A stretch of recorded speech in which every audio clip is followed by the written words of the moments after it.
Well, welcome everyone to the first of the New York City Racial Justice Commission public input session. I'm so proud that for the first time, we're having the public hearing here in Staten Island. So I think, please give yourselves a round of applause for making sure that you all have created so much noise, have been so involved to ensure that the first Racial Justice Commission hearing happens here in Staten Island.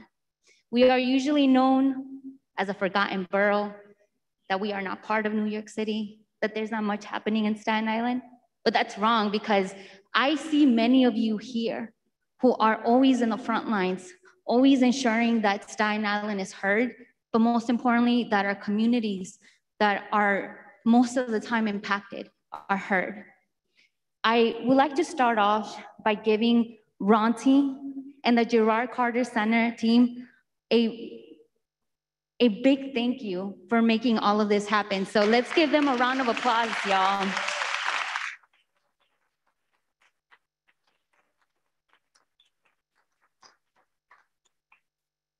I'm also very proud to know that the first racial justice public hearing is happening here in Stapleton. You all know how during the pandemic, Stapleton was one of the most impacted places here in Staten Island. So it's very important and very symbolic to ensure that we are having this public hearing here today. I also would like to say thank you to the commissioners that are here today, Commissioner Joanne, Commissioner Davey, for making it all the way here to Staten Island, because we know how hard it is to get here. So I really want to say thank you. I'm going to say it in Spanish for the viewers that are watching us. Estoy muy orgullosa que la Comisión de Racial se encuentra aquí en Staten Island haciendo su primer evento. Esto es algo muy simbólico porque sabemos cómo Staten Island es siempre uno de los condados que de las personas piensan que no existe, piensan que no estamos involucrados, piensan que, bueno, que no está pasando mucho en Staten Island, pero sí lo está pasando. Hoy vamos a escuchar de personas que nos dejen a saber exactamente qué es lo que ha estado pasando durante la pandemia. Sabemos que este lugar, especialmente Stapleton, es una área muy simbólica porque es una de las áreas que fue totalmente afectada durante la pandemia. También le quiero dar un aplauso a Ronti y a Gerard Carter Center. I said, let's give a round of applause to Ronti and Gerard Carter Center. Por asegurarse que podamos tener esta sesión aquí. También quiero agradecerle a la comisionada Joanne y al comisionado Davey por estar aquí hoy en Staten Island. Sé que es muy difícil llegar aquí. I also would like to introduce myself to everyone. Thank you so much for making it out tonight. My name is Yesenia Mata. I am the executive director of La Colmena, an organization that is community-based here in Staten Island.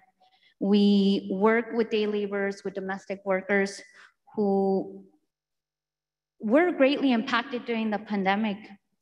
And we saw how disproportionately they were impacted, but as well, we saw how they also, the immigrant worker, helped the city of New York open up again. So I really would like to acknowledge all the immigrant workers, and please let's give them a round of applause.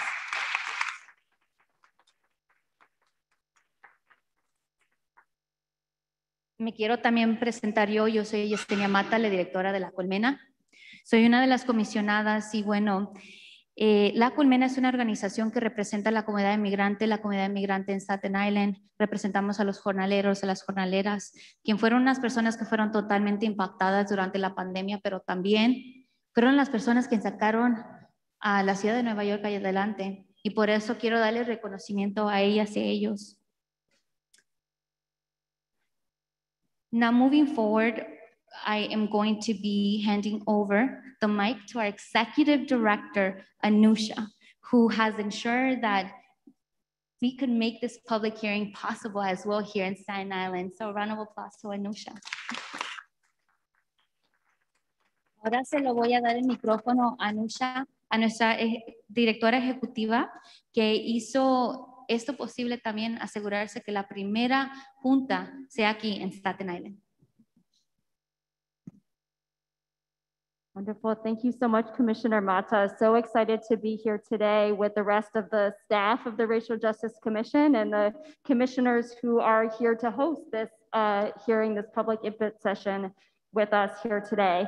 I want to provide a little bit of information about what the Racial Justice Commission is and why we are here. The Racial Justice Commission is tasked with proposing changes to the city's charter. That's this document right here. That will uproot structural racism.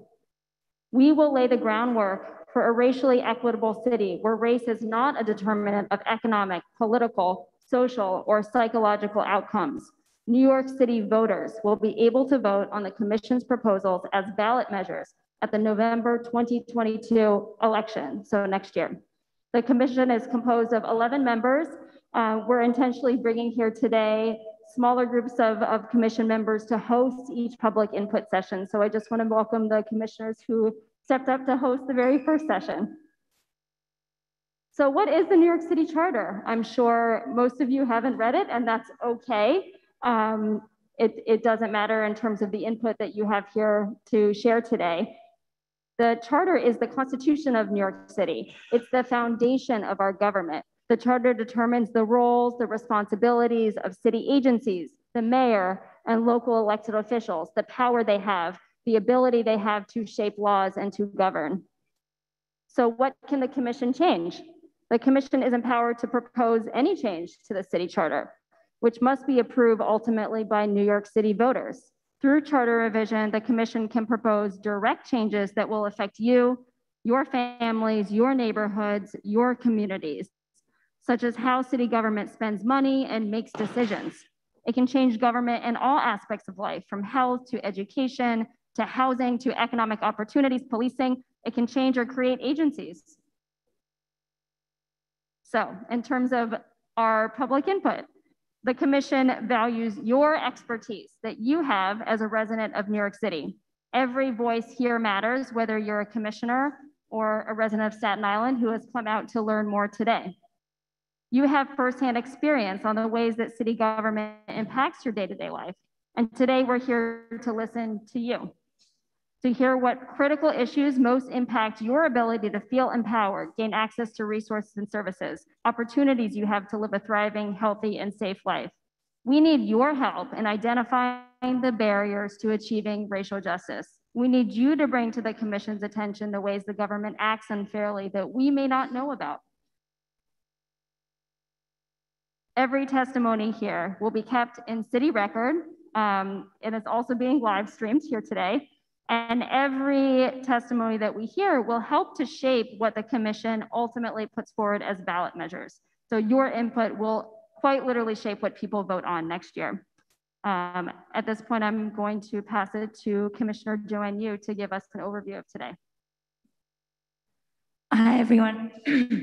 My name is Joanne Yu, and I am privileged to be a commissioner for the New York City Racial Justice Commission. Almost 25 years that I have lived in New York City, this is my third trip to Staten Island. And last year, one was a wedding, and last year was the census. And I think this is probably my most meaningful trip. So I hope that I will be invited back many, many times. I hope I will find different opportunities to come and work with Staten Islanders. And thank you for the warm welcome from the center staff. And we look forward to hearing your testimony. And so we have a little ground rules that we need to get through. Today, we're gonna be hosting this a little differently than most public hearings. We want to take the necessary steps to restore balance of power to the community. So we've incorporated restorative justice techniques into this session. For example, instead of us sitting at a podium and you all speaking to us from the audience, we are in this circle with you. And I will admit that, most of my life, I've been on that side where you're sitting. And so this is a little strange for me too, but I think it's really, really lovely, and it helps us to define see each other as community and as colleagues and collaborators. Many in this room have been fighting for racial justice while enduring the very inequities that you are fighting against. We will start this session first with an acknowledgement of the harm racism has caused Black, Indigenous, and other people of color. We will then review some group agreements to set the foundation for our session tonight. After reading the group agreement, we will acknowledge the community partners present and integral to this event coming together, at which point we will start the community testimony. If you haven't already and you are interested in testifying publicly today, please sign up at the table back there where Jimmy is waving his hand. Each person gets 3 minutes to testify, 3 minutes. I know you think it's really short, but once you get going, you can get a lot done in that 3 minutes. There will be a stop clock to help guide you and stay to time. We will start by calling up the first 4 people to testify. Those 4 will stand in line behind this microphone. If you are unable to stand, please inform our support staff who will find you a seat. After the 3rd person's testimony, we will call up the next people to testify, at which point the next 4 people will make their way to the microphone. This may take a couple of times for us to get right, but our amazing support staff will guide us through this process, so please be patient with us. Thank you. Next, I will turn over to my colleague, Commissioner Fred Davey. Thank you, Commissioner Yu. Thanks to all of you for coming out tonight, particularly in this inclement weather. I'm Fred Davey. I've been in New York for almost 45 years. Is that right? Close to 40. I've been to Staten Island. I'm a little bit older than Joanne, Commissioner Yu, so I've been to Staten Island many times in my 40 some odd years here. I also chair the city's Civilian Complaint Review Board, and we have had a number of public meetings on Staten Island in the almost 6 years that I've been on the CCRB. So I'm glad to be here now as a member of the Mayor's Racial Justice Commission, and my task this evening, in addition to listening to you, is to talk about what's the harm. What is it that we are attempting to address here? So we're here today to acknowledge what many of us already know, and that is that racial inequalities are baked into the very foundation of this city. Deep-seated structural inequities continue to be reflected in almost every aspect of life, including health, education, public safety, and how our communities are resourced. Many of you in this room have borne the brunt of this reality far too long. So through the Racial Justice Commission, we have an opportunity to start to address and rectify harms of the past through structural changes to the city government and how it functions so it can adequately and equitably serve all New Yorkers, no matter race, no matter zip code, no matter where any of us lives. So I'm really interested in hearing your perspectives and helping us understand how this commission can address structural issues here in New York and make a set of proposals at the end of our process that will lead to systemic and lasting change in the racial inequities that exist in this city. So thank you all for being here tonight.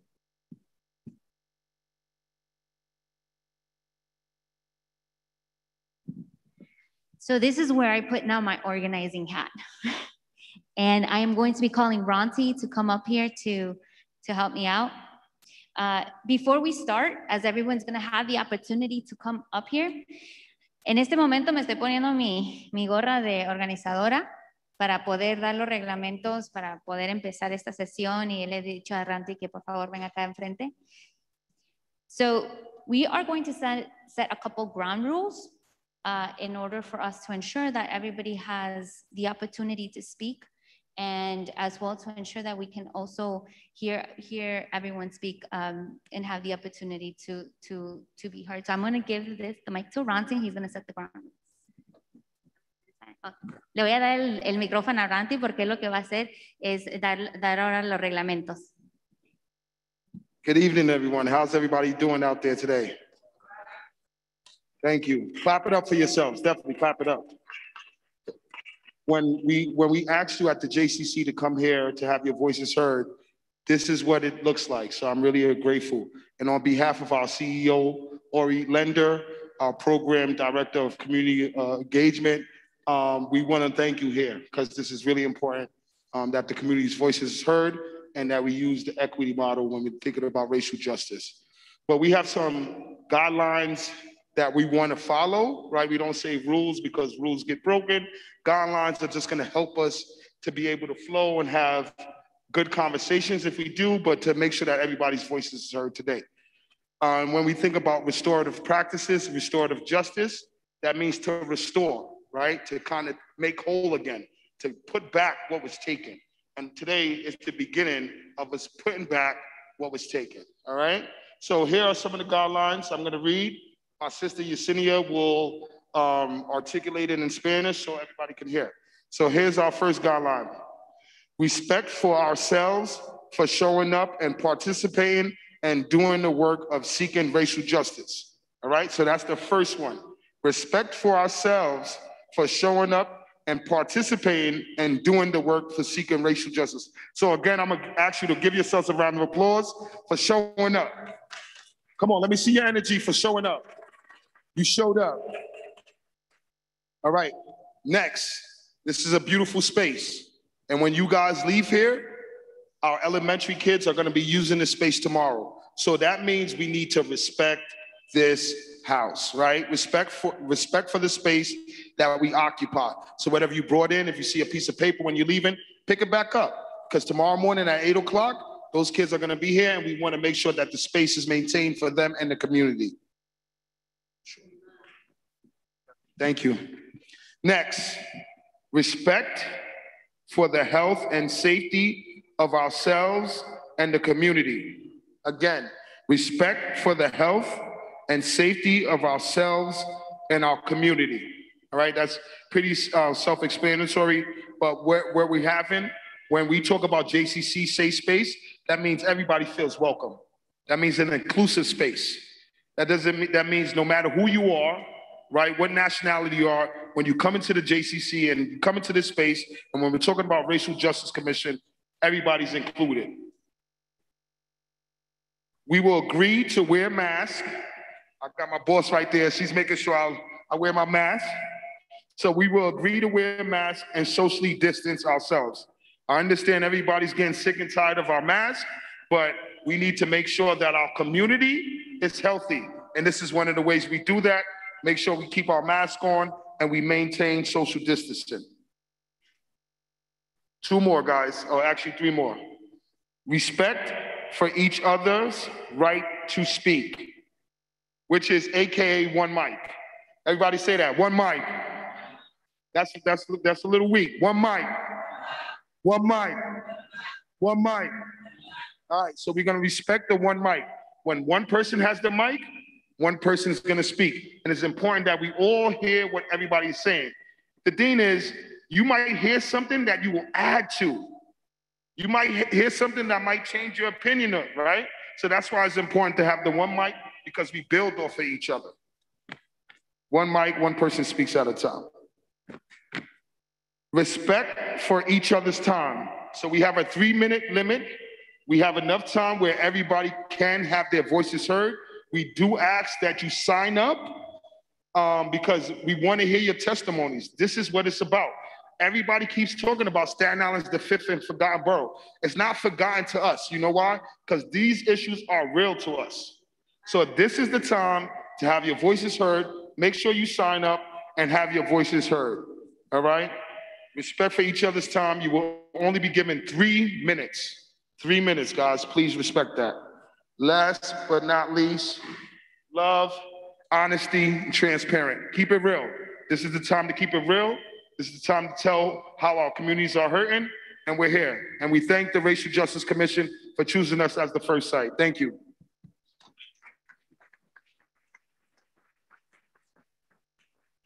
Voy a dar los reglamentos en español. Una es respetar que nosotros, o sea, venimos aquí, venimos con nuestro tiempo, respetarnos a nosotros mismos, respetar el espacio, también respetar la salud y de los demás, asegurarnos que tengamos las máscaras puestas y también asegurarnos que entender que hay un micrófono, respetar cuando la persona tiene el micrófono, pero también respetar el tiempo de la persona. So, se le va a dar 3 minutos a cada persona que después voy a hablar de los reglamentos. Now, as Ronti, thank you, Ronti, for reading the ground rules. I also want to give others the opportunity, and apologies, I made a mistake here, but I also want to give others the opportunity to come and give their ideas. Do you think there's something else we should add on here? Anything else, guys? This is our space. Anything that we need to add to that piece so we can make sure that we have a smooth transition as we talk about our issues. And this is very important because I know that we are going to be bringing up a lot of, we want to hear the issues that our communities have been going through, especially through the pandemic. So it's very important that, you know, we set these ground rules. Is there anything else? I really love how Ronti did bring up love. It's very important for us to acknowledge, all of us here, that there's a room full of love, a room that we are going to be bringing these important issues to the table. So, ¿alguien más quiere agregar otra cosa aquí? Asegurarnos que sea un espacio donde podemos hablar de las cosas raciales. Okay, perfect. So now I'm going to move forward with our next steps. I'm going to be reading the ground rules for when people come up and speak. Thank you for those that have decided to come up and speak and let us know about the issues that are happening here in Staten Island. We will now begin our community testimony. Can the following 4 people, Reverend Dal Smith, Melissa Misid, and apologies if I mispronounced the name, Dave Schmuch and Marcy Carr, come to the microphone in the order in which I called you. The first person should stand in front of the microphone. The remaining 3 people stand in a line behind them, being careful to observe the social distance. When you speak, please keep in mind that interpreters need you to speak slowly. And as a reminder, this is being live streamed to the public. If you prefer to submit written testimony, please see the Racial Justice Commission staff for a paper form. And if you need interpreters, please let us know, and somebody will be following up with you. If you need an interpreter, please raise your hand. So ahora vamos a empezar con los testimonios de la comunidad. Las siguientes 4 personas, Reverend Dallas Smith, Melissa Smith, Dave Schmush y Marcy Carr, que vengan por favor enfrente en el micrófono en la orden que les llamé. Cuando estén ustedes parados enfrente del micrófono, por favor, la primera persona puede venir hacia el micrófono, las 3 personas se pueden quedar atrás manteniendo distancia social. Y recuerden que por favor hablen con calma, despacio, para que los intérpretes puedan interpretar. Y por favor tengan en mente que esto está para el público, están ahorita siendo grabados. Bueno, ahora le doy el espacio a Reverend Smith. Reverend Smith, you can begin. First and foremost, good evening to everybody. How's everybody doing? Y'all sound a little weak. How's everybody doing? There you go. I'm talking about. Get it started. So first and foremost, quickly, we look at this, we're in a crisis. In the Chinese philosophy, crisis is 2-pronged. One is danger, but the second is opportunity. It's opportunity now to look at each other as human beings. There's only one race, the human race. Therefore, anybody that's not looking at it like that, you're criminalistic. You cannot have a 2-tier justice system. You cannot have a 2-tier educational system. You cannot have a 2-tier system and call it justice.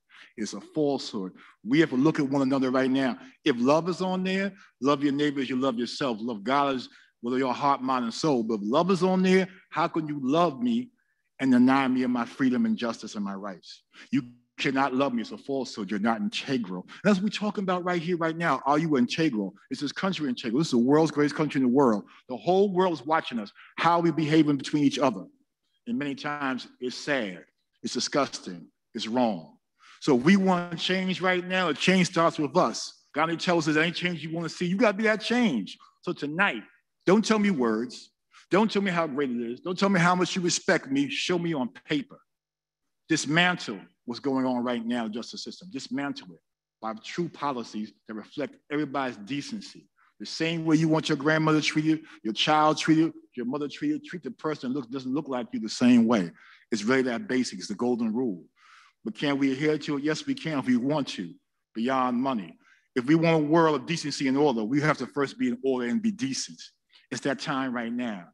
I'm really tired. I take the words of great Fannie Lou Hamer. I'm sick and tired of being sick and tired of having all these meetings talking about the same thing over and over and over again. And all it takes is one thing. When I see a sister here, I see a human being. When I see a sister here, a human being. When I see a man right there, he's a human being. Plain and simple, not because his hair is nappier or not. See everyone as a human being.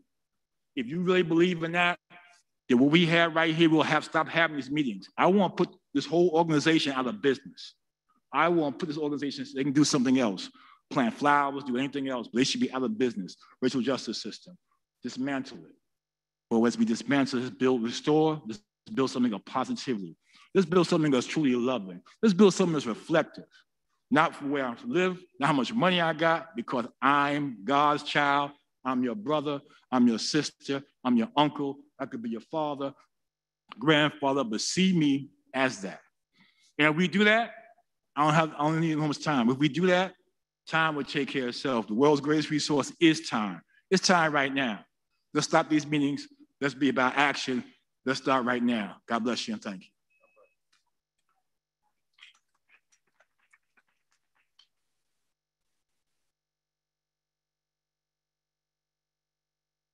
Next person to speak, Melissa Masid, and apologies if I mispronounced the name.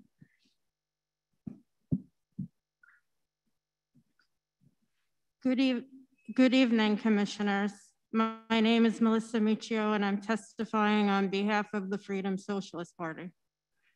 The Racial Justice Commission was formed to dismantle structural racism, and it is nowhere more pervasive than in the NYPD.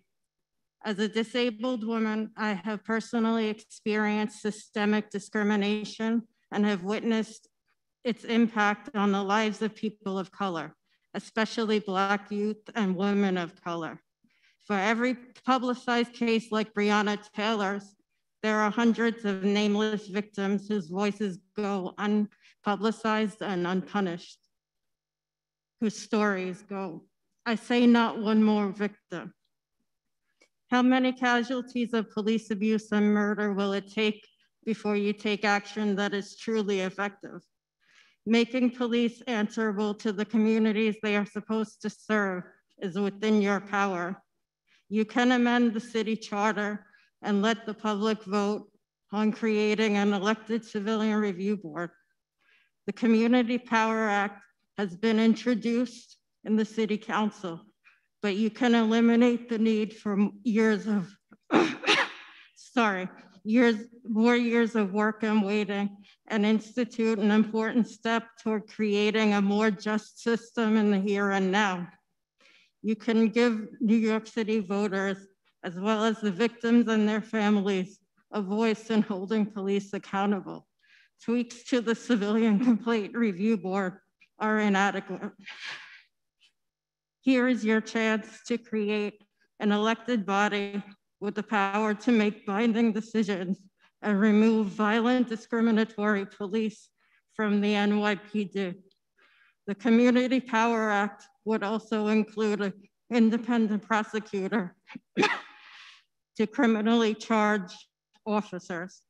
I urge you to strike a blow against glaring injustice by including the Community Power Act in your recommended changes to the city charter. It's time to act boldly in dismantling structural racism and putting tools to create a new, more just institutions in the hands of the people. people. Thank you.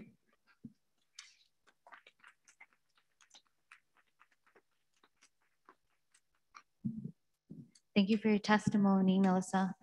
Next speaker, Dave. Schmauk.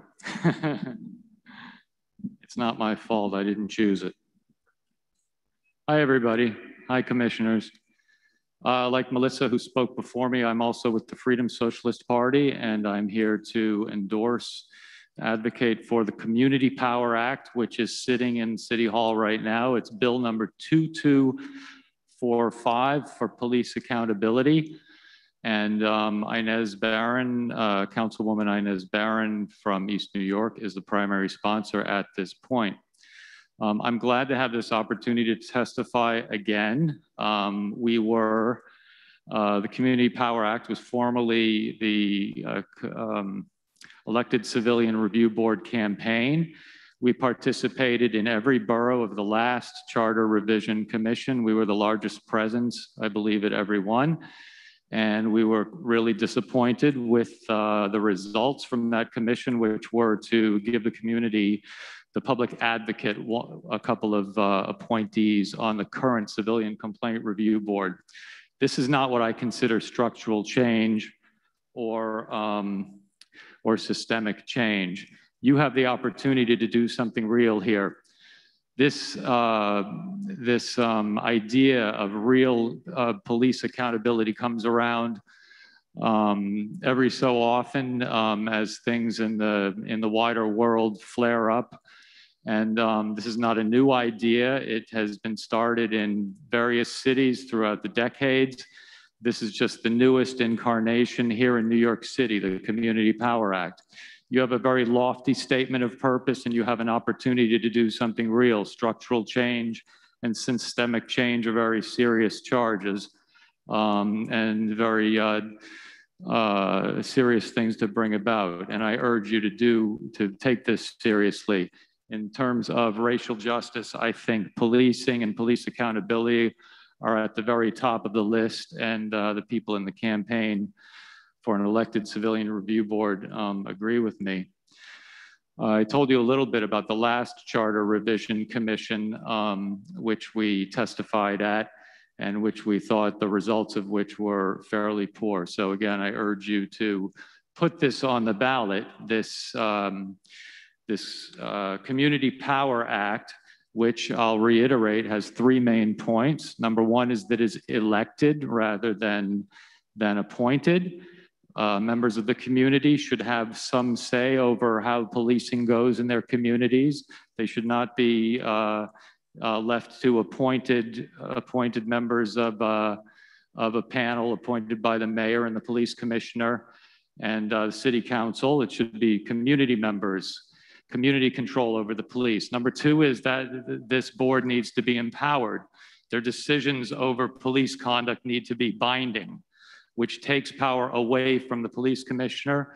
And the third point of this legislation is that it provides for an independent prosecutor in criminal cases, taking the power away from the district attorney, which, as we know, has a very cozy relationship with the police department and is unable to be fair in criminal cases regarding police officers.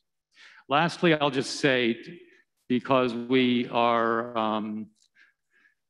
told we hate cops. This is about, hating all cops. That is not what this is about. If it were just about a few bad apples, we could fire some cops and the problem would go away. But we all know that's not going to happen. What this is about is a culture of racist policing, which has gone on since the founding of police departments.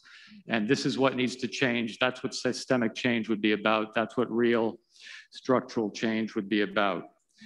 Thank you, Dave. I know that we...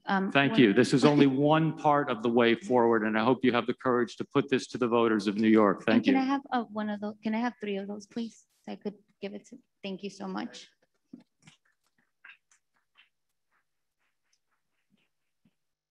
Thank you, Dave. And now the next speaker is Marcy Carr.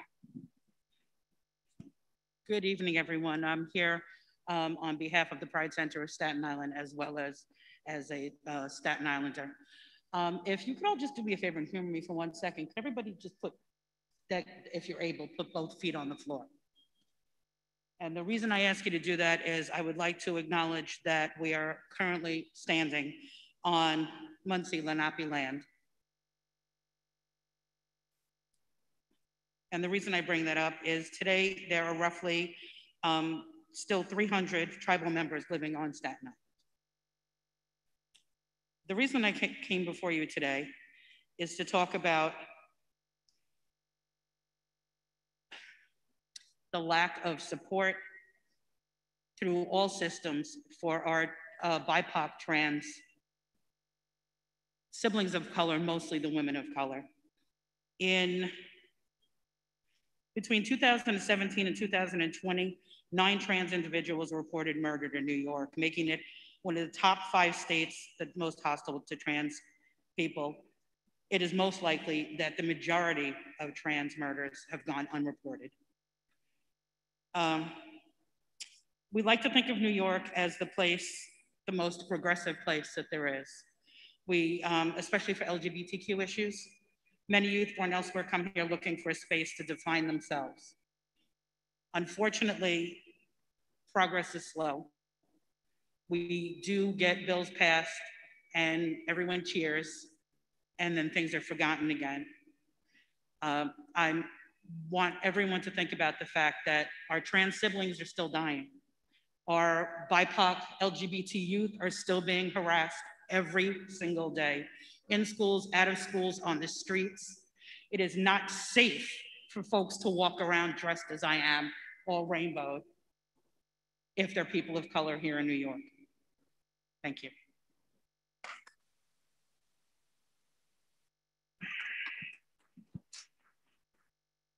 So I would like to ask, Thank you, Marcy. if I could, ask the last speaker and the first speaker, the Reverend.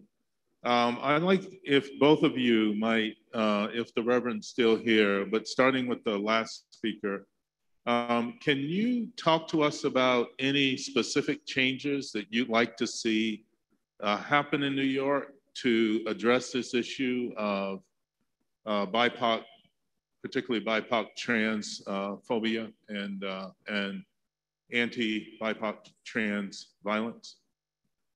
Certainly. So one of the panels that I sit on is the name just changed. Let me see if I get it right. The Police Chiefs LGBTQ Advisory Panel. And we are constantly working citywide to see that we can get things changed as far as the NYPD. We are a small but mighty group. The NYPD does listen to us, but we need more help than that. A panel of 10, 15, we're hoping to end up with 20 folks on the panel. The panel's been around for a very long time. We can't do it by ourselves. We need protections for our BIPOC trans folks. We need protection for all trans folks. We need to see that folks are safe. We need other folks that look like me, to stand up and say, this is not right. We're here to protect them. I wish I had come with a list. We sat for the last couple of days trying to figure out what we could actually say, this is what we want.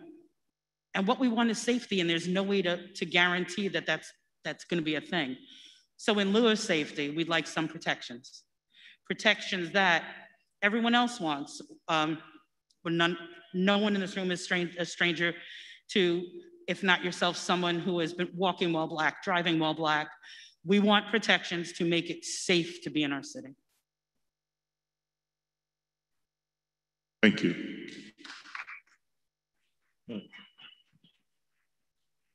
And I just asked the Reverend specifics on, if you have any, on sort of how we address racial inequalities and disparities.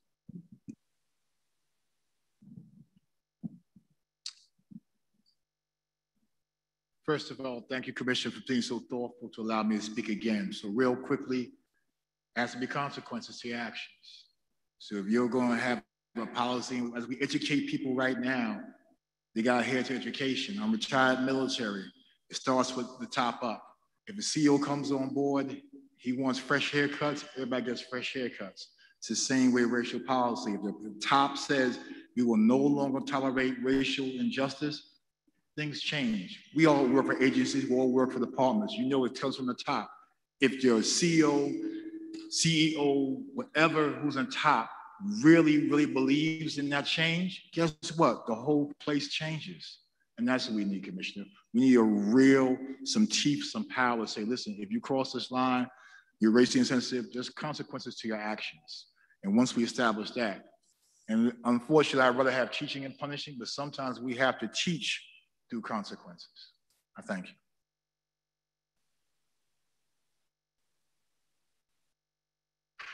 So I'll just make one more comment and then I will be quiet. And that is that I want the people who represented the Community Power Act to know that we heard you.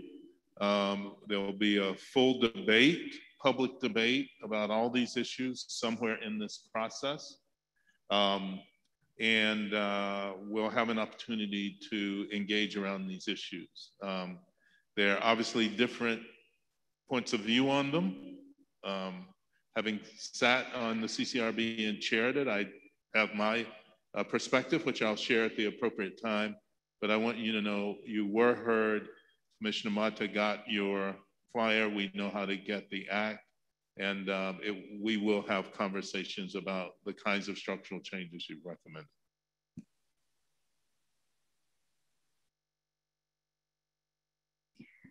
I am now going to be calling the next 4 people to please come up, and also for the first person should stand in front of the microphone. The remaining 3 people stand in a line behind them, being careful to observe the social distance. The first 4 people to be called is Sister Shirley, Shahana Mazoom, Holy Bone, and Ed Josie. And apologies if I mispronounce your name. Sister Shirley.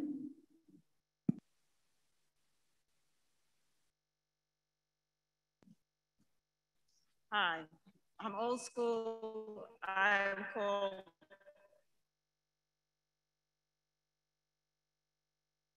and to the younger ones, either Ms. Shirley or Aunt Shirley. I live on this forgotten borough, and yes, it is most definitely forgotten. I'm here because I'm sharing that there is racism health-wise, in education, and in policing. And I experience it, or I acknowledge it every day, okay? I'm also in complete agreement that we need an ECRB instead of a CCRB.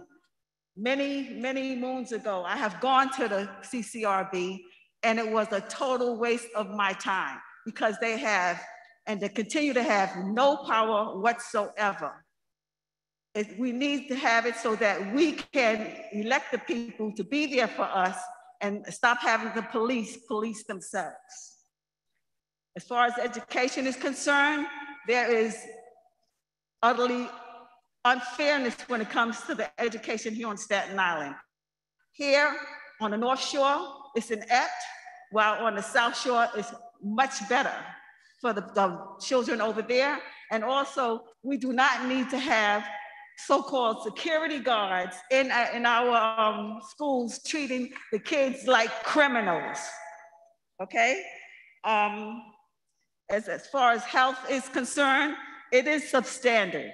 I have known of too many people that have died needlessly, even in my own family, going there for one thing and die from a staph infection. That does not make any sense. As far as that's also concerned is that my son's father-in-law last year in April went to this hospital. We call it St. Victims, what is called St. Vincent's, now it's called Rumsey's. He was there 5 days and he died. That was totally unnecessary. And it continues. And I completely understand why people don't trust the system with getting the vaccination, okay? Because the system sucks. As far as policing is concerned, cops in the communities have a quota to fill in our communities. My mother, myself, my son, and my grandson have been harassed and or arrested by the cops. My grandson last year, waiting on a bus stop, the cop comes up to him saying, "You have a warrant." He doesn't have a warrant. And he comes at him with a taser. My grandson pushes him away just last year. And they sorry about that. Okay, peace. Thank you, Sister Shirley. The next speaker, Shahana Masoom.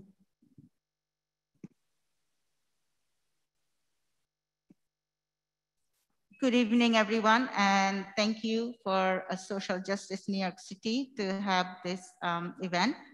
And it means a lot to me. I've been living in Staten Island last 18 years, and ask me what is the social justice and injustice happen to me, my family, my community. Look at me, I'm a brown, 5 feet, and Muslim woman. Ask me. And I can start, I cannot stop it. But let me tell you, this is all is systematic. And also is sometimes they don't understand what is the social injustice mean. Because they're so used to and they're not accountable. That's why they keep doing it and then they think it's a norm. So what I want you to do, make sure you bring the charter revision that any kind of social justice, define the social justice. And then you have to say that when you say Asian is not only, no, I'm sorry to say Chinese people. Asia has 48 to 50 countries and that many skin color and looks. So same thing is Latinos. And that's why we have to, you have to bring that, you need to define it. Number two, there should be a very strong law about the social justice. Inside the institution, it could be private institution, it could be city and government institution. For instance, school. When I go to school and I talk to anyone in school, they come very close to me, talk to me that I don't speak English. And that's social, racial, that's a prejudice. Same thing in the hospital. When we go to the hospital, they come to you, talk to you. Maybe you're in a pain. That's why you're not speaking correctly. Or you're in a pain, but they're talking to you, your accent. That's a social issue too, social injustice. So that's why we need to make sure that the next charter would be so strong that another generation like me or my children is not going to be suffered. And it has to be start from the school all the way to NYPD and every single agency. When I go to a small business, they do treat me like that, like I shouldn't be there. Why I don't feel welcome there? Why they don't listen to me? Because sometimes it's they show me, they don't say it that because maybe accent or the way I look or the way I dress. So this point should become in next charter and it should be very strong. It's not gonna, I don't want any more like, just the law inside the book and book is closed. It should be practiced as well. Thank you. Sure. Thank you, Shahana. Next, Holly Bonner, and apologies if I mispronounce your name.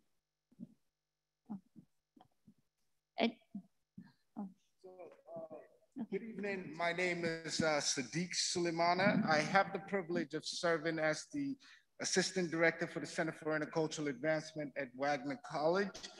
And I'll be reading this statement on behalf of my colleague, Holly Bonner.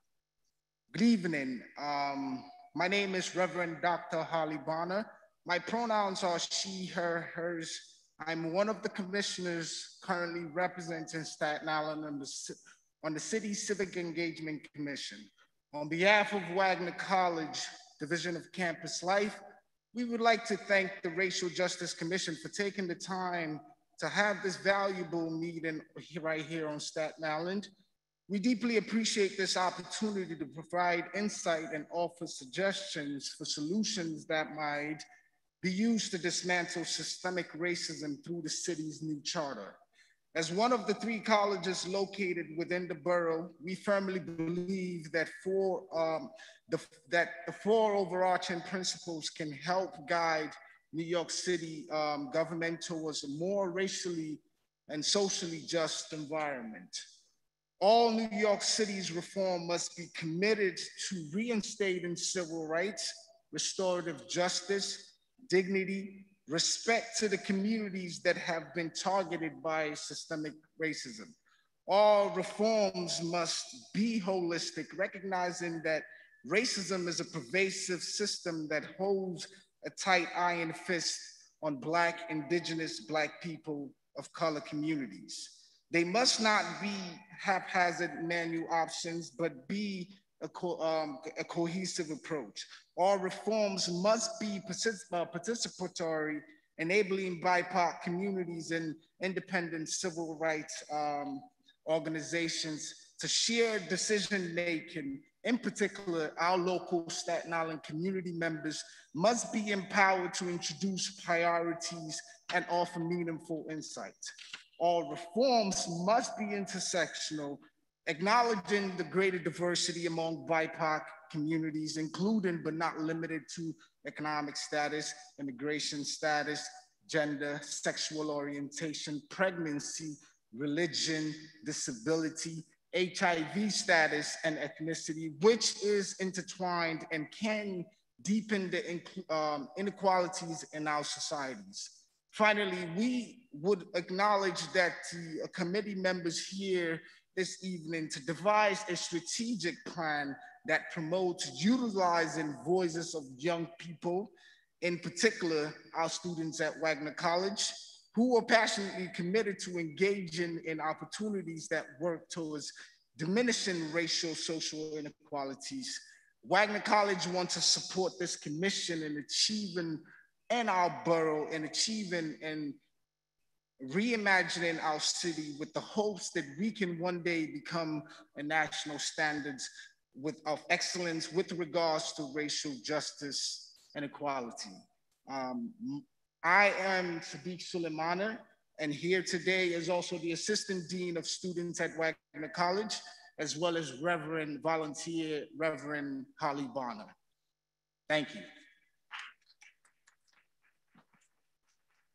Thank you. I also want to acknowledge that Councilwoman Debbie Rose and District Leader Perkins have joined us.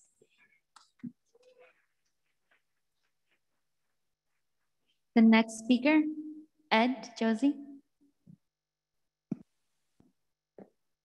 Hello, and thank you for having this session today. My gripe is about America has some great laws that have not been lived up to. A carpenter would tell you to build a strong house, you must have a good foundation. Well, the founding fathers of this country were all slaveholders. They did not regard people's human life, they were slaveholders.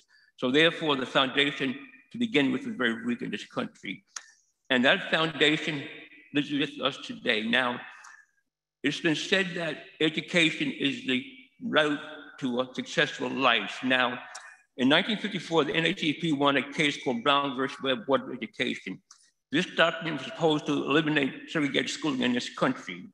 Today, in the year 2021, New York City has the racist, discriminatory school system in America. It has a very segregated school system. Now, I say what I say because we have the North Shore and the South Shore of Staten Island. Most of the schools on the North Shore are not passing the state exams in math and reading, which categorize them as a failing school. On the South Shore, it's just the opposite. Now, would a politician on the North-South Shore send his child to school on the North Shore? I doubt it. Now, we're going through a process right now, having an election in November 2021 for new elected officials. I've gone to quite a few forums. Now, not one of these elected officials who hope to be whatever they're going to be in November, December, have come forth with any kind of educational program. So that tells me that the people who lead this country, this city, do not care about educating people on this island. That's a shame. Now, if you look at, we have Staten Island Tech High School on Staten Island, one of the best high schools in New York State. Now, that's a specialized high school. There's only one Black student going into that school in September 2021. Over the past 2 years, there have been only 2 Black students going into that school. Citywide, that statistic, you have Brooklyn Tech, Stuyvesant, Bronx Science, they were all specialized high schools. Do not get into those schools. So therefore, off the bat, they're going to start falling behind what they could achieve if they had the proper education. You speak about crime right now. If these students were educated properly in the early days in school, they might not turn to crime. Now, it's been said that a child who's failing in the 3rd and 4th grade is pretty much doomed not to go to college. At the same token, too, the legal system starts tracking those students for potential jails down the road. But if you can't read and write, you're going to go to jail most likely. Now, when you have these referendums to put jails in New York City here, they will fail. When you want to put a jail upstate, they will pass because that jail represents a good job for the people of state. Now, people buy jails nowadays. They invest money in jails. Why do you invest money in a business? To make money? Now, to make money in a jail, you need some slaves in jail. The Constitution of the United States of America says that slavery has been abolished except for those who are in jail. They're slaves. Most of the slaves they identify come from certain areas, Brooklyn, Bronx, and the Queens. So this all boils down to inadequate education. There's a pledge of allegiance to the flag of America, United States of America, God will give you all this good stuff for people. It's not true. So my gripe is America's got to start living up to whatever the dreams might be. Thank you. Thank you so much.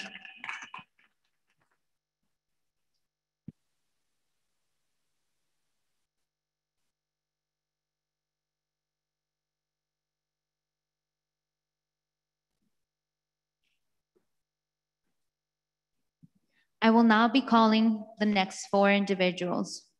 Keep in mind that the 4 people to come to the microphone, to come in order, the first person should stand in front of the microphone. The remaining 3 people stand in a line behind them, being careful to observe the social distance. Councilwoman Debbie Rose, Malcolm Penn, Shanine Danielle, and Iron Mike Perry.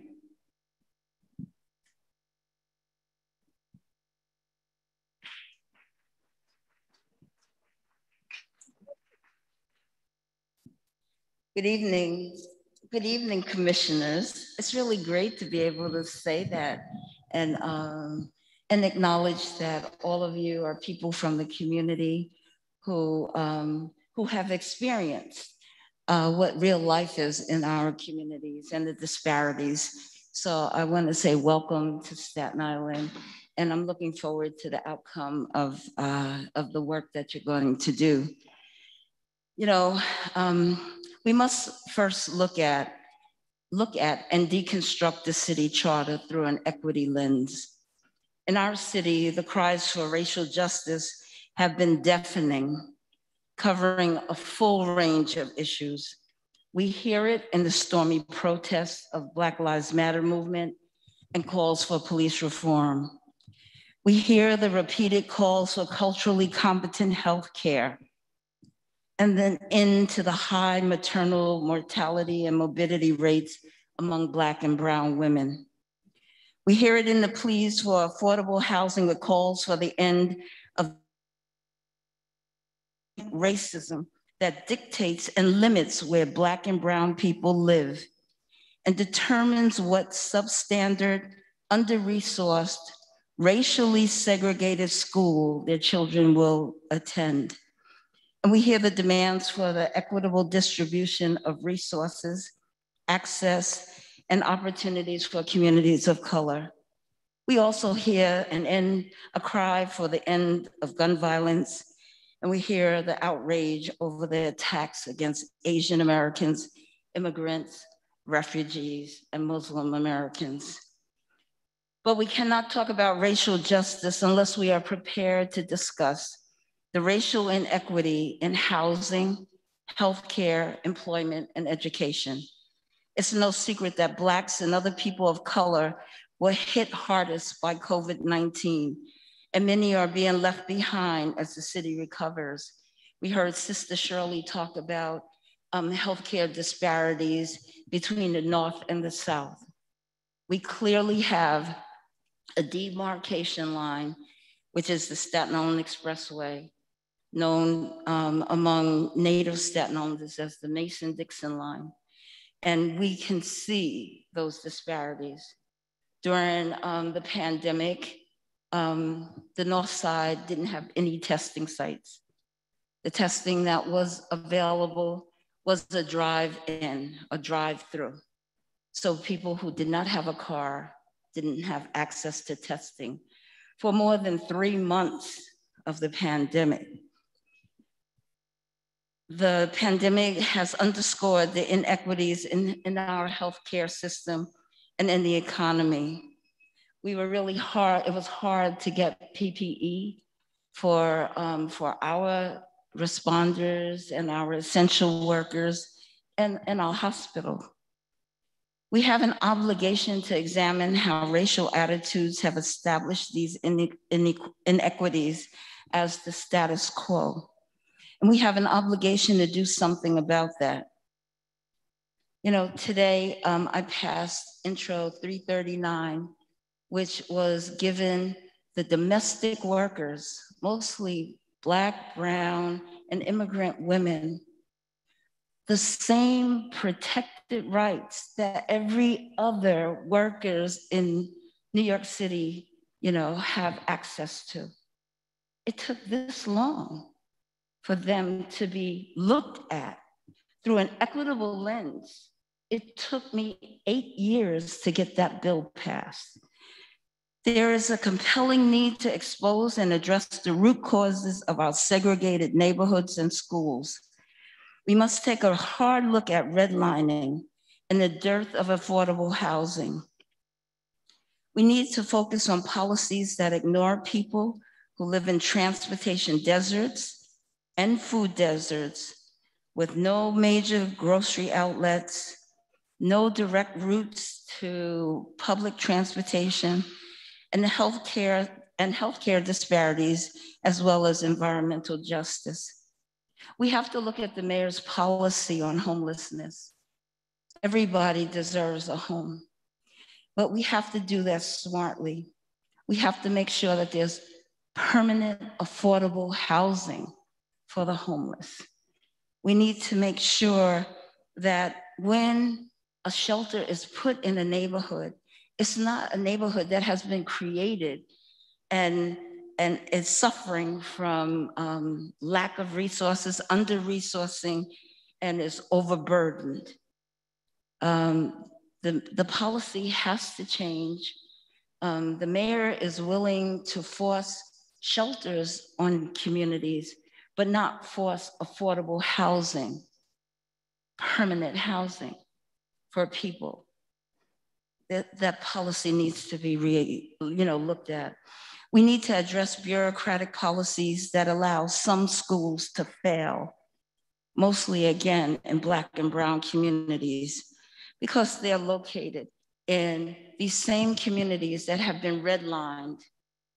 And we must correct school curriculum that shamefully neglects the history and culture of all people of color. It shouldn't be a push in. It should be totally inclusive throughout the entire school year. If we're talking about math, science, English, it doesn't matter. It should be a part of the curriculum every day. And our teachers need to be taught how to teach that curriculum and it not be arbitrary or up to them to decide. Reforms to the New York City Police Department must remain. There's a time limit? Are you holding me to the time limit? Okay. Yes? Yes. Okay. I'll speed it up. Reforms to the New York City Police Department must remain a top priority of this commission, with improvements to recruitment, screening, and training of officers, accountability and transparency in all disciplinary actions taken by the department must become standard operating procedure. These are basic fundamental changes that must be in place to restore the public's trust in those whose duty it is to serve and protect. We have an incredible opportunity to answer the calls for racial justice, to identify and rectify any and all elements of institutional racism that afflicts our city and our city charter. This commission was created to tear down structural racism in the city charter with an extended scope to look into city policies and procedures that have been tainted by racism. This must be a transparent and inclusive process.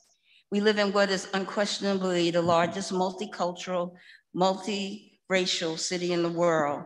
Our differences are to be cherished and celebrated. It is simply intolerable that our city charter and our municipal government policies fail to ensure racial justice for all. We can and we must come together and build a racially just future for our city. And again, thank you for convening this meeting. And I really look forward to being a very important part of this process. Thank you. Thank you, Councilwoman Debbie Rose. Next person, Michael Penn. Peace, peace. I'm sorry. I don't put my rapper voice on. 1, 2, 1, 2. Can y'all hear me out there? Okay, I'm gonna try to be quick as possible. I'm honored to be here. I just wanna say that it's a shame that my government and my country had my prison bed prepared for me when I was just 7 years old, only because I was a young Black man. I'll explain this to you. My country had my prison bed ready for me at 7 years old. My mother was addicted to heroin. My father was in prison for most of his life. So naturally, me and my sister was ran through the system. I've been in the system my whole life. For me not having my parents, I was deprived everything that a kid should have. When you look at the racial, the racist system that we talk about systematic racism, and people talked about how it trickled down to the schools. I've experienced things in school where I didn't have a mother or father to. I've experienced things in my neighborhood that I didn't understand and I didn't have nobody to turn to. I pretty much had to figure things out on my own my whole life. I ended up in prison for 12 years. I've been shot at, I've been cut in my face, I've been through all kinds of horrible things because of who I am and where I was raised at. Today, I'm the program manager of an anti-gun violence organization called True to Life. Yes, and I'm also the director of my own not-for-profit organization, Pen and Perry Inc., and we're on the ground doing great work with the kids. But the whole point is, I was counted out because of the systematic racism that goes on in this country. And that book needs to be ripped up and revised because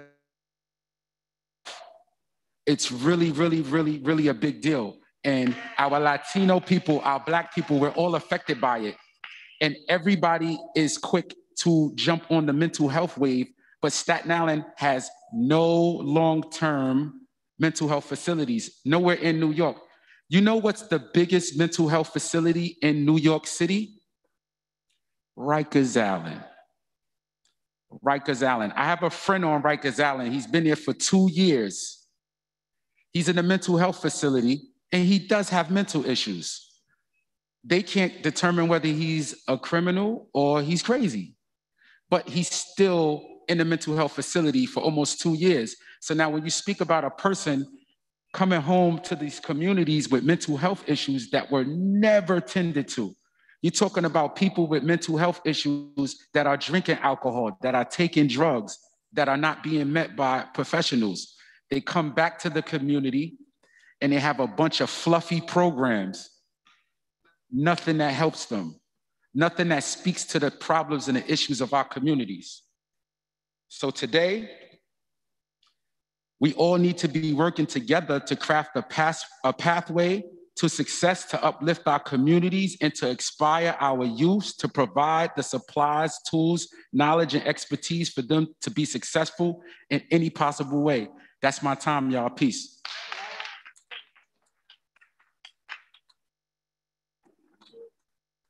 Thank you, Malcolm. The next person, Shaheen Danielle, and I'm sorry if I mispronounced your name. Miss, that's all right. I'm happy to see that y'all are here doing this meeting today. My name is Shanine Daniels. And yes, I lost my son to mental health within 10 months. That didn't mean he had it. No, he didn't have it. It grew on him. I guess during the pandemic, they could say that. But that's my point right there.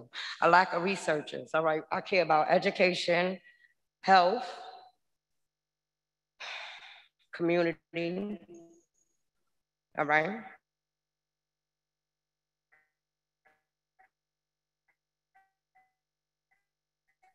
We are slacking. I thought that means to do something better or to make something better happen. There hasn't been a lot lately happening good, I can tell you that. And there's a lot of kids and youth that's running from the programs that we're given. That neighborhood team of Stapleton, and why I do that is because I want to bring more awareness to the community and more safety. So whichever way I can do that, I would like to do that. My community complains about a lot right now. So, I can go on. I can stand here all day and tell you what they complain about. I'm a mother of five, but I have grandkids. What I mean by training, everybody needs to be retrained. Because there's nowhere in the world you could just shoot my kid and I can't put my hands on my kid. Something's wrong with that. I take my kid to the hospital, they call ACS on me because I took him to the hospital. I took him there for you to observe him, not me. I brought him here because he needed help. Okay, so that's number one, right? We got that out the way. All right, and we can stop taking funding from the schools. Because the more funding that you take from them, the kids is running outside and leaving school. They don't have nothing else to do. Yes, it has got better over the years, but how can we continue to make this get better and better every year? We can't just do it for this year. We have to do it for the next year and for the next generation to come. I'm gonna be in education for a long time, it looked like, because I just got a new grandson. And my oldest son that I've been fighting for to keep him off these streets finally got a job. So they ain't seen my son in a month. All right, but this is a red zone. Like Debbie Rose said, I'm a mother. I was young when I moved here. I was 23 years old with 3 kids, with no education and no damn job. How I get on public assistance? My mama. She showed me how to do that, but she did got me the right way. I'm not mad at her at all. My thing is I have to be able to teach them. We're doing a lot of backtracking and a lot of backstepping. We need to be moving forward. I don't think that we're moving forward right now because there's a lot of things that's happening that's not supposed to happen. When I look at my youth, I look at my kids, myself that walks out the door to go mingle with these other kids, meaning other parent kids that we do care for, that we fight for every day. But it's kids out there that's willing to turn your kid head of mine around. That means that kid won't come home. It's kids, let's begin. It's kids out there that's missing right now. Missing. Every day I look at my phone, it's on my phone.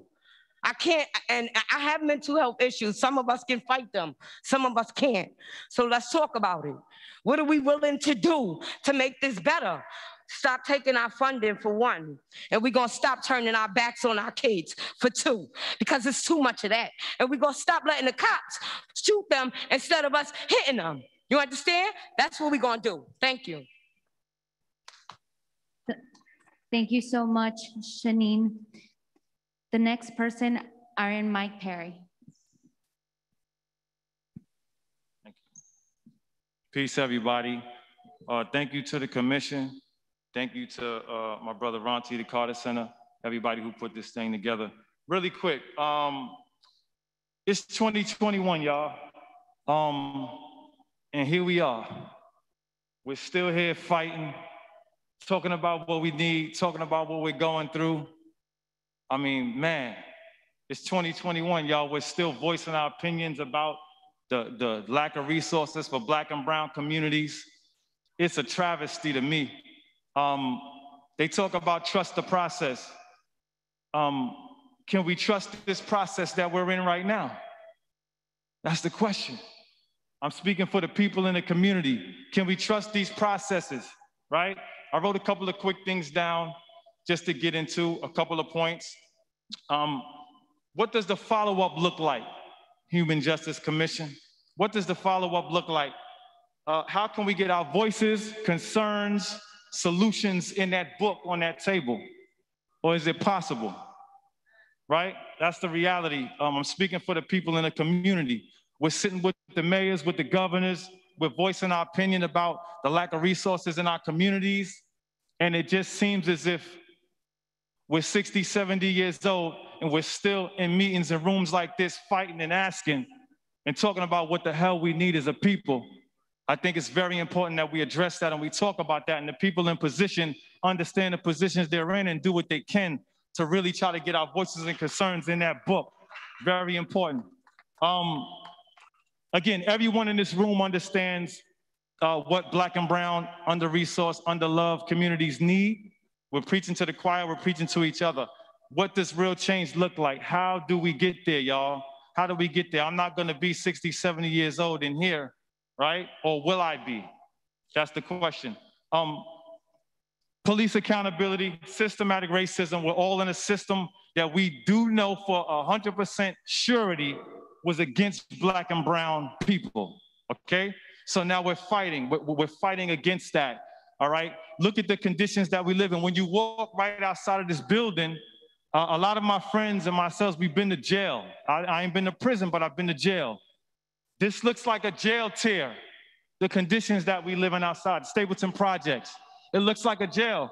So we gotta be really clear and intentional about what's happening here in New York City, especially in Staten Island. The people who are in the seats, who are part of these commissions, we thank you for giving us the floor. We are imploring you to do everything that you can to have our voices, concerns, and solutions in that book that's in front of us that speaks for us. Thank you.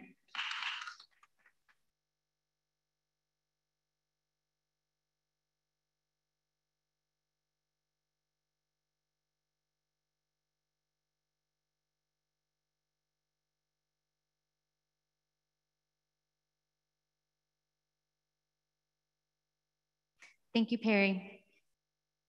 I just want to acknowledge everyone that has come up here. Thank you so much for everything that you're saying. It's very important for you all to make sure that you illustrate and advocate for the community that you're here for, and also illustrate all the issues that are happening here in Staten Island. It's very, very important. So I really want to acknowledge and thank you all for that. The next 4 individuals are going to be coming up. And please keep in mind that there is a timer, 3 minutes. The next 4 people are District Leader Robert Perkins, Amoy Barnes, Dora Bergstein, and Linda Huff.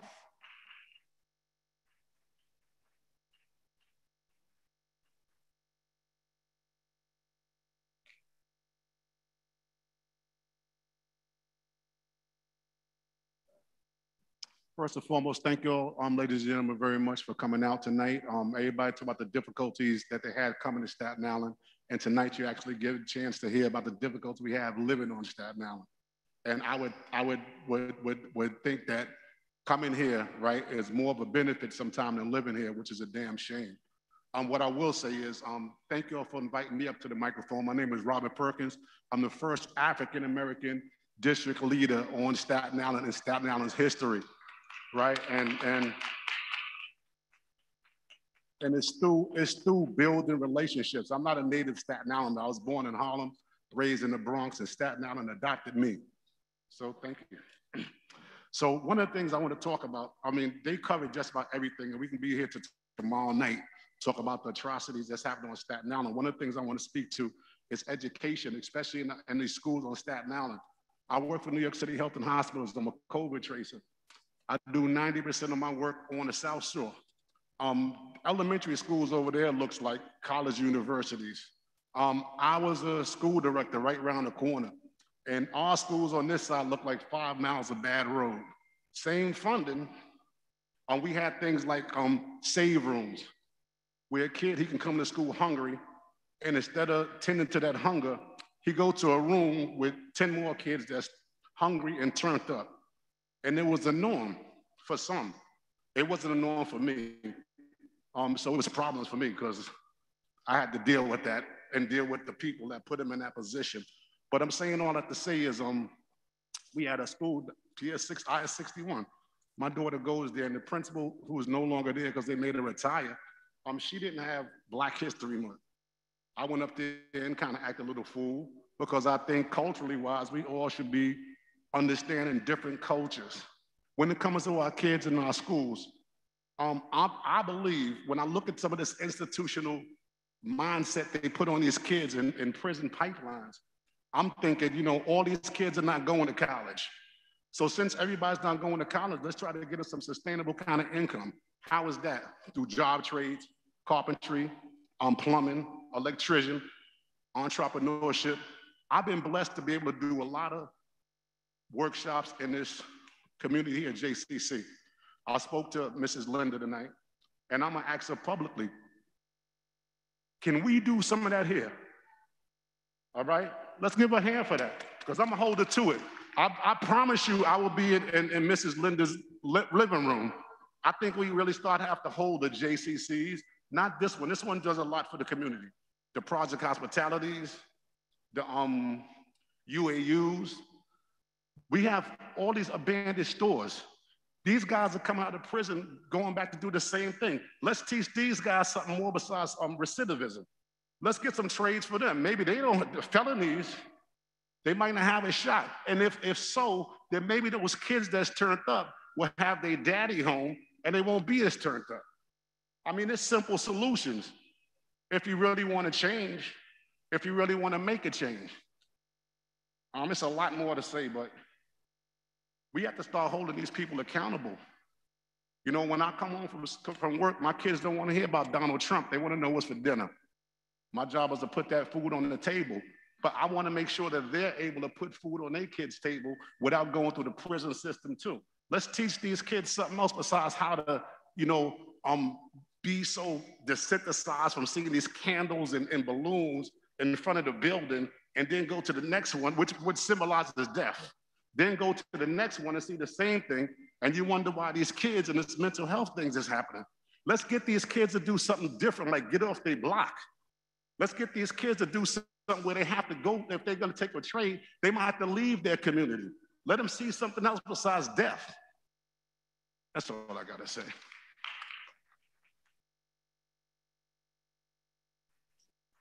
Thank you, Robert Perkins. The next person, Amoy Barnes. Thank you so much to the commission, and thank you. Big shout out to everybody in this room who's here right now, showing up, and thank you so much to our homegirl Yesenia in the house over here. My name is Amoy Barnes. I wear many hats, but most importantly, I'm just a community member, like everybody else. And the thing that I think about when I think about the charter revision and the charter itself is that the charter operates as the procedural operations and how the organizations operate, how city council, the mayor, how all these things operate within the organizational structure of the city. But all the things that everybody has been talking about, you know, from Perry to Reverend Perk and Councilwoman Debbie Rose, the thing that I see when we talk about racial systemic issues is we're seeing an inequitable distribution of resources. And so what I would like to see with the charter revision, and when we talk about racial equity and things of that nature, is that we really need to seriously look at how resources can be distributed more equitably across the city. Most importantly, when Councilwoman Debbie Rose was speaking earlier, she was speaking about her role as a city council member fighting to bring resources back to the city and how she has to fight with 50 other city council members to get those resources. Why? We know what the community needs. We know the resources. We know that there is a lack of. Why should she be fighting for all these resources that we know that people need? Why? So what the charter needs to start doing, what this racial charter commission can do, is really start asking the questions. How can we actually distribute resources accordingly to the constituencies that need it? And so that in the city council, in the budget process, right? Because that's what we're talking about when we're talking about organizational structure and how things function. In that budget process, how can that budget process be more equitable? How can that budget process actually do the work of serving the communities in need so that their hard-earned taxes come back in the communities that need it? And that council members aren't sitting there fighting to make sure true-to-life programs that we know work are funded. That's what the city charter needs to do. That's what this commission needs to talk about. When we talk about systemic change, we need to talk about equitable distribution of resources. That should be the main portion of this, because that's what everybody here is saying. That's what we're all saying. And we know that the funding is there. We know that the money is there. It's just not being distributed equitably. Thank you so much for your time. Thank you, Amoy. The next person, Dora.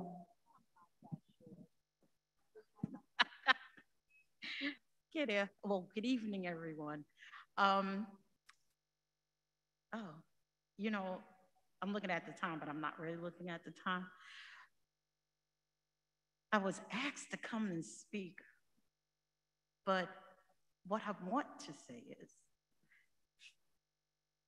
is that there was a time where when we wanted something to change, we had to march for it. Some people gave up their lives. Some people took different roads in order to make those changes. And I remember they quote it now when LBJ was in office and they wanted to change, they wanted the Voter Rights Act to be signed. And what he said was, make me do it. Make me do it. And what I understand is that if you want change, you have to make people do it. It's not going to come to you just by talking about it. It's about doing something about it. And I thought marching is over. And I thought standing in front of mics and in front of commissioners was over. But it's not, and it's not going to change. So if you want a change, you gotta make people do it. You gotta hold them accountable. You cannot allow people to just sit and hear you, but you got to show up, and sometimes you have to get in real good trouble.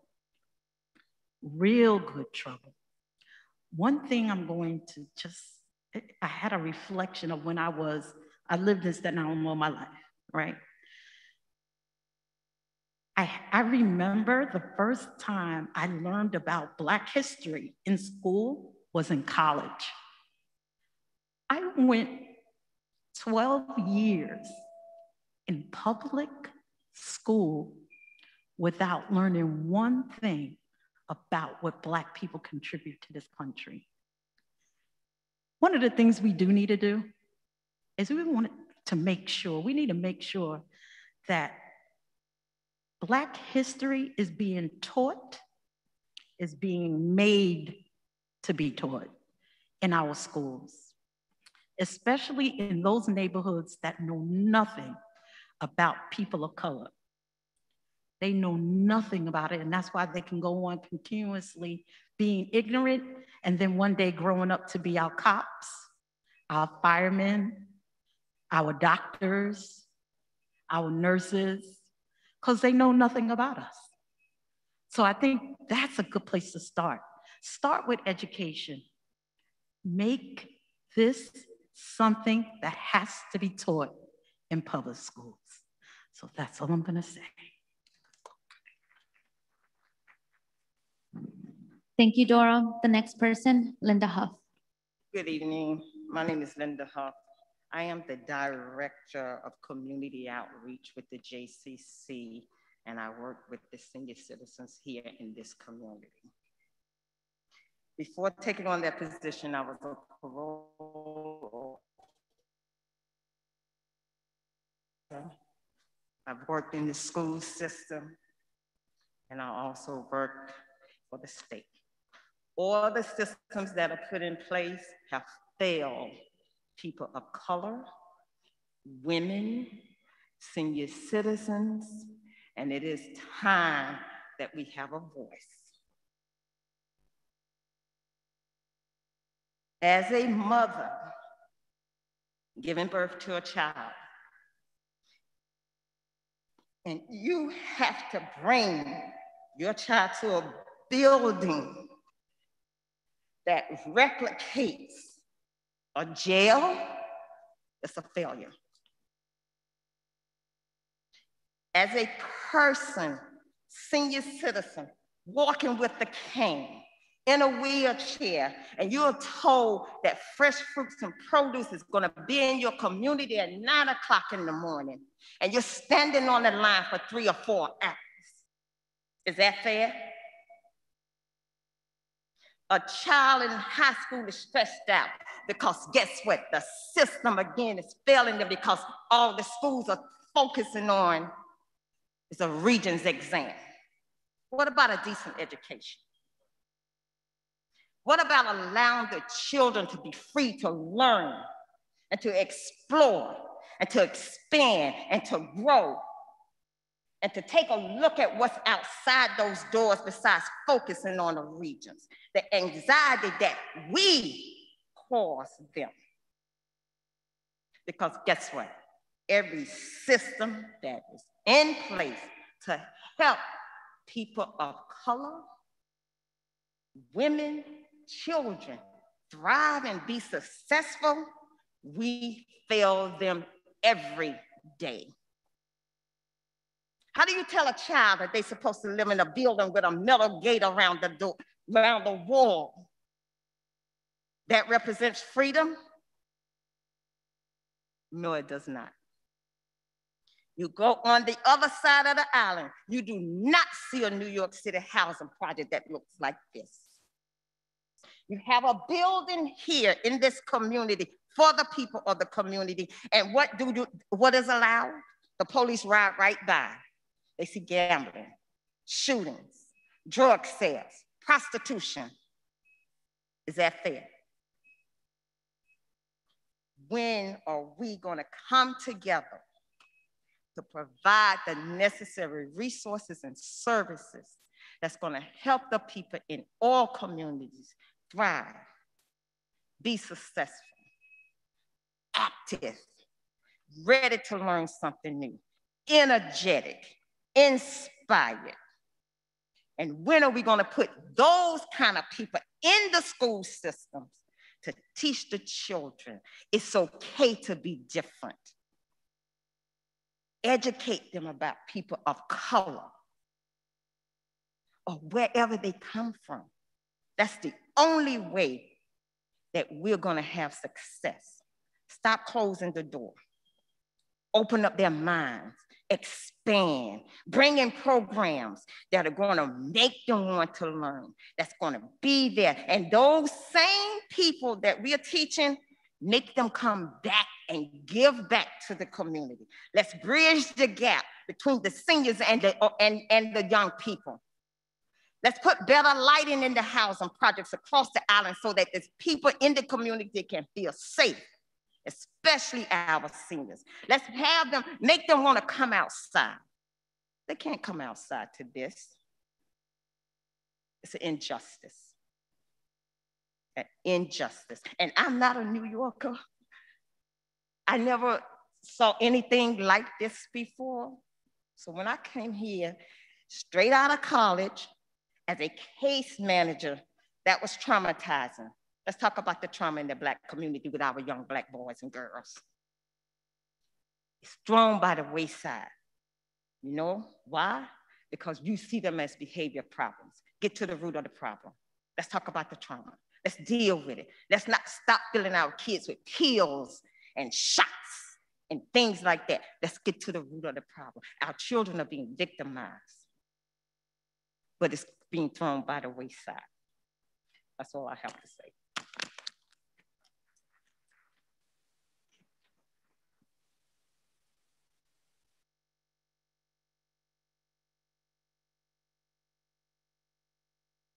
Thank you, Liz. As for right now, if there's anybody else who would like to speak, you're welcome to do so. You have 3 minutes to speak. Si hay una persona en el público que quiera hablar, pueden ahorita venir hacia enfrente y pueden hablar por 3 minutos.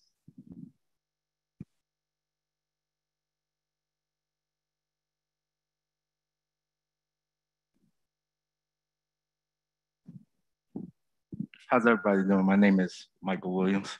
Some of you might know me from my work in education, work in nonprofit organizations here on the island. So racial justice on Staten Island, and we need a commission in 2021 to figure it out. I'm happy. I'm happy with the folks that they chose to do this work. Happy to see community members out. But at the same time, I'm dissatisfied because I've worked with the young people of this community since I was 19. I'm 30 now. And I work for a program called the Liberty Partnerships Program. If you don't know it, it's the program that our council member, Debbie Rose, directed before she was elected to city council. It's a state-funded program, still the only state-funded program of its kind, doing mentoring work, reaching all our young people with social emotional issues, doing the things that we've been doing in our communities amongst ourselves for years. So I hope that the charge of this commission, amongst all of the massive, very complex things that it's going to tackle around racial justice, really looks at the plight of Staten Island's young people. We have not been paying attention. A program here, a program there, an ineffective one on the other side does not help any of our young people. Last year, I was on a fellowship for the Intergenerational Change Initiative. It's a citywide initiative. We worked with over 70 plus young people who surveyed over 700 plus young people across the city. And we taught them how to do social research. And we taught them how to address the issues in their community in organized ways. And you know what? I was the only Staten Island person there. Now, I'm studying for a PhD. This is research that I'm doing. And the work that I do there isn't about me. It's been about empowering our young people. So I've had to make a number of calls over the last year to get people to pay attention to what's happening on Staten Island. CUNY School of Professional Studies is now paying attention to the youth action happening on Staten Island. But we need to do more. So amongst all of the issues that we have, from transportation to housing, to overcrowded schools, to overdevelopment in some areas and underdevelopment in others, I hope we're keeping our young people in mind, because it's more than just giving them parks. It's more than just giving them play spaces. It's about giving them spaces where they can grow economically, spaces where they can grow educationally, and spaces where they can grow socially. Thank you.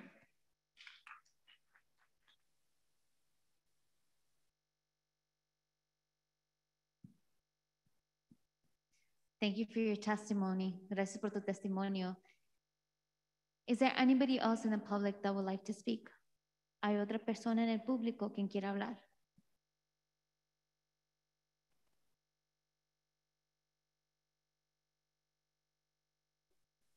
Initially, I came up and spoke on behalf of Holly Bonner. I am going to speak as Sadiq Suleimana, a community member who also lives in Stapleton. One of the ways I've had the privilege of going to school and currently working at Wagner College. I'm very much interested in learning the ways in which the charter could work with colleges and also community members like myself in building coalition to provide an additional layer of support for young men of color on Staten Island.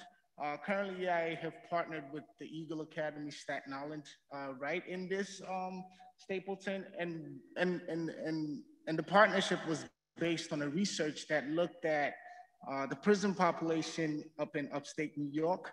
And one of the zip codes that produces inmates in upstate New York prisons right now is right here in Stapleton. And so I'm very much interested in ways in which the city could partner with Wagner College and other colleges and institutions around and community organizations to figure out ways in which we can leverage resources and provide resources for the community. Thank you.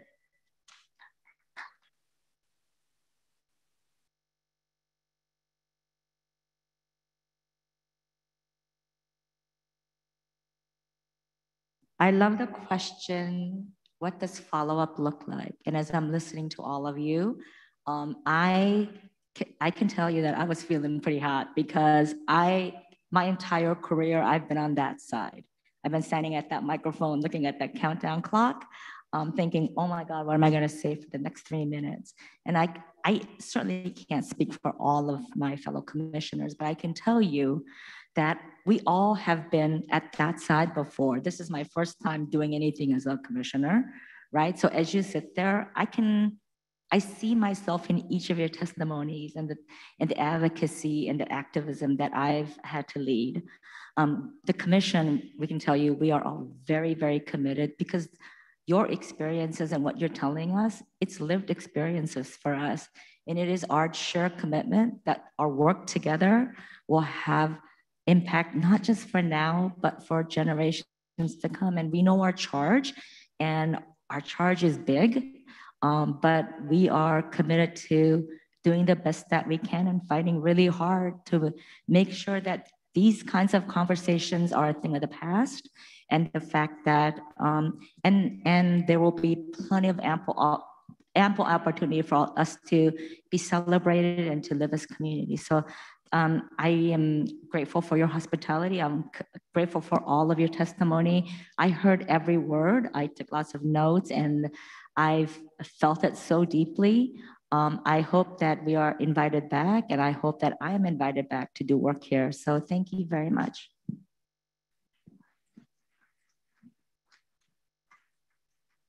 And I want to echo what my fellow commissioner said. I also want to say that to the person who said, and I agree, here we are in 2021 with the Racial Justice Commission, once again pushing against certain structural and systemic issues that keep Black and brown people and other poor and marginalized people at the periphery of society and culture.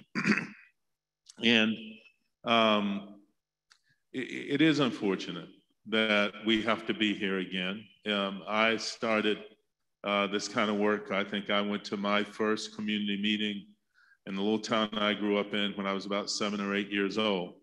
And I too have been going to meetings ever since to try to address some of the inequities, some of the unfairness, some of the outright discrimination, oppression that exists not only in this city, but in cities around the country, if not around the world. Frederick Douglass said, power concedes nothing without a demand. And I think those of us who want change are gonna have to demand it over and over and over again. I'm pleased that this mayor has given us an official channel within the city structure to make demands and to open the city up to hear and then to try to implement some of the demands that the citizens of the city are making, particularly around structural and systemic issues that, that support and sustain racial injustice. So as frustrating as it is, let's all keep speaking out. Let's all keep coming to those mics and making proposals and suggestions. And as my fellow commissioner, you said, we hear you. We were on the other side of those mics. We may be on them again, but we're going to do everything within our power in this time that we have, and given the parameters under which we work, to try to really implement some structural and systemic changes, recommend structural and systemic changes within the charter that will help to speak to racial injustice and get us a little closer to where we want to be. This has to be one effort of many. It can't be the only one, but it's a major one. So we have a real opportunity here. We appreciate all of your input, and we all are going to just continue to work as hard as we can to push against a system that keeps people who aren't born with a silver spoon and on third base on the margins. It's our job to try to undo some of that, and we'll spend these months working on doing it so that we have something to put before the people of the city in short order by way of systemic and structural change to help get us closer to the racial justice that we all want. So thank you all for coming out, contributing tonight.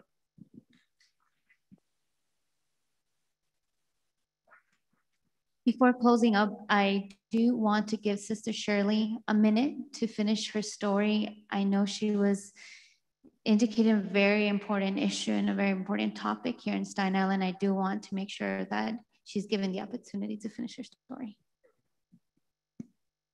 Okay, I reiterate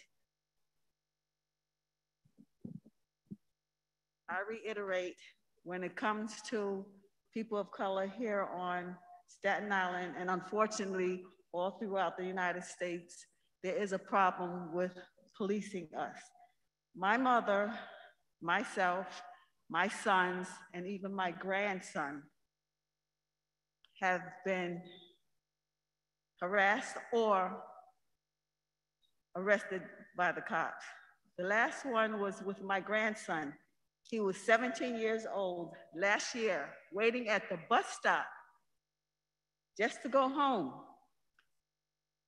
at the shelter near St. George. And the cop just yelled at him, "You have a warrant, you have a warrant." And he didn't pay any attention to him because he knew he didn't have a warrant, he didn't have a problem. But they kept on yelling at him and he just didn't pay attention to him. The cop got out, came at him with the taser. Being my son, my grandson, he pushed him away. And that's when all the rest of the cops jumped on him and they put the cuffs on him. He's leaner than I am, but they put it so tight that it made his wrist pulsate. They took him to the 120 precinct, no apparent reason. They called my daughter.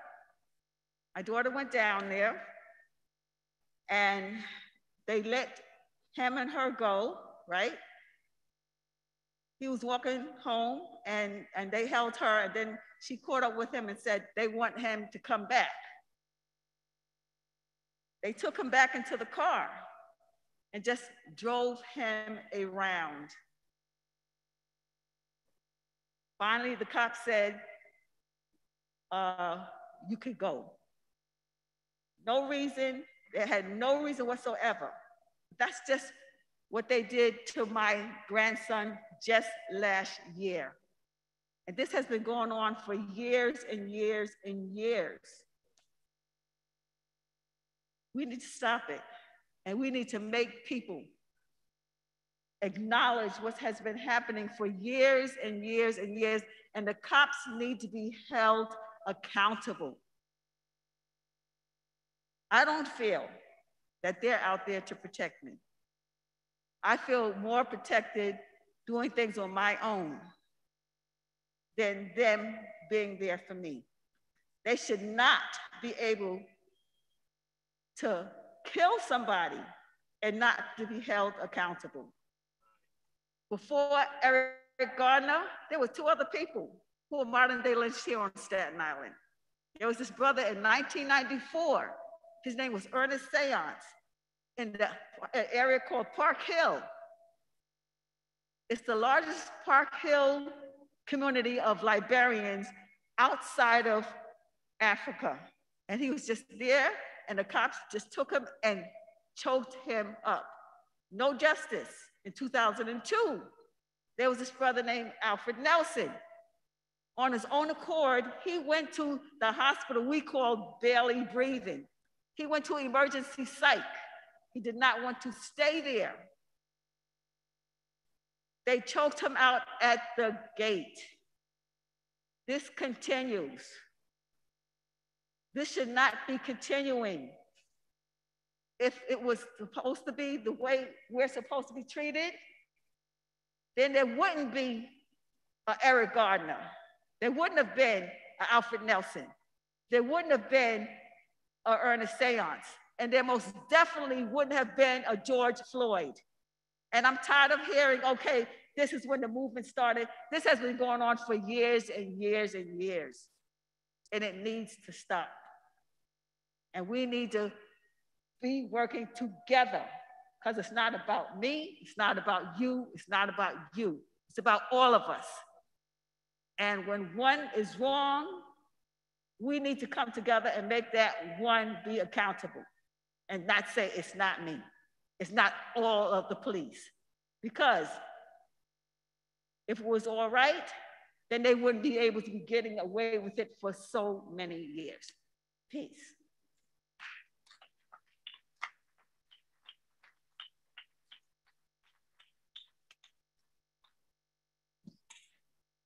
I would like to say thank you for joining us this evening. Your testimony is incredibly important to this process.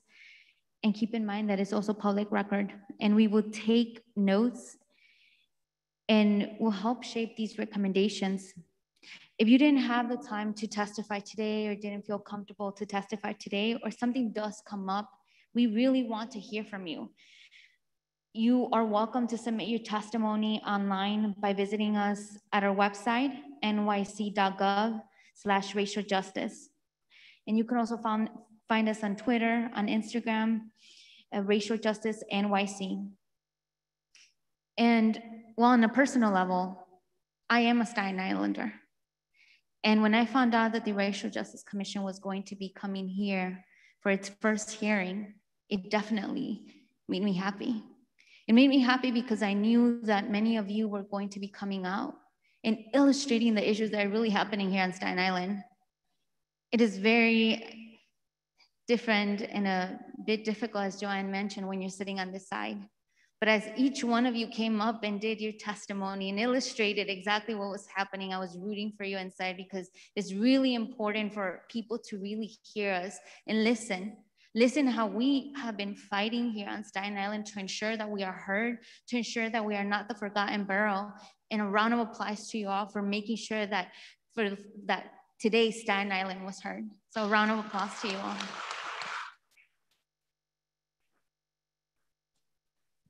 I will now be giving the mic to our Executive Director, Anusha. I don't have much to add, but I do want to thank our wonderful staff that you've had a chance to meet tonight. This is our very first public input session. Thank you for having us here in Staten Island. And as Yesenia said, please spread the word. We want to hear from your friends, your family, your neighbors. We will be holding additional public input sessions in the other boroughs. Next week, we're in Brooklyn on Wednesday and Queens on Thursday. And we will be also holding virtual online input sessions where all of you, all of your neighbors, anyone across the city is welcome to testify as well online. So please stay in touch. We want to hear from you. We want to stay in touch with you.